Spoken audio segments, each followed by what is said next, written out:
اور حضور کی بارگاہ سے علم بھی حاصل کرتے رہے۔ میرے بھائیوں، آپ ذرا دیکھیں کہ قرآن نے ترقی کا جو پہلا زینہ دیا ہے، پہلی منزل، صحابہ کتنی سختی کے ساتھ اس پر قائم ہیں، کتنی سختی کے ساتھ۔ آج ہم اور آپ اپنے حالات کا جائزہ لیں، ہم تھوڑی سی پریشانی میں اپنے بچوں کی پڑھائی چھڑا دیتے ہیں، ان کی تعلیمی سلسلے کو منقطع کر دیتے ہیں۔ میرا نظریہ یہ ہے، آنے والے بھارت کو دیکھو، اپنی نسلوں پر احسان کرو، انہیں علم کے زیور سے آراستہ کرو۔ یاد رکھنا مسلمانوں، علم وہ چیز ہے جو جھکنے پہ مجبور کر دیتی ہے، علم وہ چیز ہے جو انسان کو مجبور کر دیتی ہے۔ ہم لوگ سفر کرتے ہیں، بہت سارے معاملات ایسے پیش آتے ہیں، ابھی وقت نہیں کہ میں تفصیل میں آپ کو کچھ بتا سکوں، مگر ایک بات میں آپ کو بتاؤں۔ ایک بار اتفاق سے ممبئی سے دہلی جانا ہوا، ہماری سیٹ ایسے لوگوں کے ساتھ تھی کہ جو نہایت ہی کٹر قسم کے، وہ لوگ متاثر تھے، بڑی عصبیت والی ذہنیت کے مالک، ان کے طور طریقے انداز سے، یعنی مجھے اس جگہ سیٹ لے کے افسوس ہو رہا تھا کہ میں کیوں ان لوگوں کے ساتھ بیٹھ گیا۔ ایسا رویہ وہ اپنا رہے تھے، مگر اللہ تعالی اس طرح اپنے بندوں کو عزت عطا فرماتا ہے۔ شام ہوئی، ان میں سے ایک کے پیٹ میں شدید درد شروع ہوا، اتنا درد شروع ہوا کہ درد بڑھتا ہی چلا گیا۔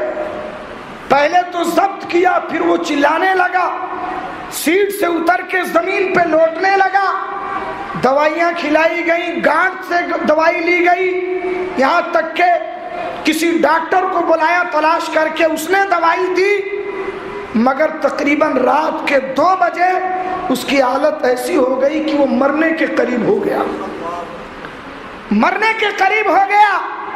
ان لوگوں کے ساتھ ہمارا جو معاملہ تھا، عصر کی نماز نکل رہی تھی، تو حکم یہ ہے کہ اگر نماز کا وقت گاڑی میں ہی ہو جائے اور گاڑی نہ رکے چلتی رہے تو نماز پڑھ لی جائے، بعد میں دوہرا لی جائے۔ تو جب میں مصلی بچھایا تھا تو اس پر ان لوگوں کا تبصرہ تھا اور مجھے نماز نہیں پڑھنے دیا، اس قسم کے وہ لوگ تھے۔ لیکن رات کے 2 بجے جب وہ زمین پر لوٹ رہا تھا تو اسی شخص نے جس نے مصلی نہیں بچھانے دیا، اس نے کہا مولانا جی ہمارے بھائی کے لیے کچھ کر سکتے ہو؟ اس نے کہا مولانا جی ہم نے سنا ہے آپ لوگ قرآن پڑھتے ہو تو لوگوں کو شفا مل جاتا ہے، کیا آپ میرے بھائی کے لیے کچھ کر سکتے ہو؟ حالانکہ میں ساری چیزیں دیکھ رہا تھا، مگر مجھے کیا ضرورت تھی ان کے سامنے اپنی بات رکھنے کی۔ انہوں نے خود کہا، پھر جتنے تھے سب متوجہ ہو گئے، یہاں تک کہ جو ڈاکٹر بیٹھا تھا اس نے بھی کہا مولانا جی آپ کچھ کیجئے، ہو سکتا ہے ٹھیک ہو جائے۔ میں نے کہا پروردگار عالم آج میری نہیں اسلام کی لاج رکھ لے۔ اے مولا، انہوں نے جس حقارت سے، جس حقارت اور ذلت کے ساتھ جو برتاؤ کیا ہے، پروردگار عالم آج تو ان کی نگاہ میں اسلام کی محبوبیت پیدا فرما دے۔ میں نے لیا، الحمد شریف پڑھا، درود شریف پڑھا، دم کر کے دیا۔ میں مسجد میں ہوں، 3 سے 4 منٹ نہیں ہوا ہوگا اسے مکمل آرام ہو گیا۔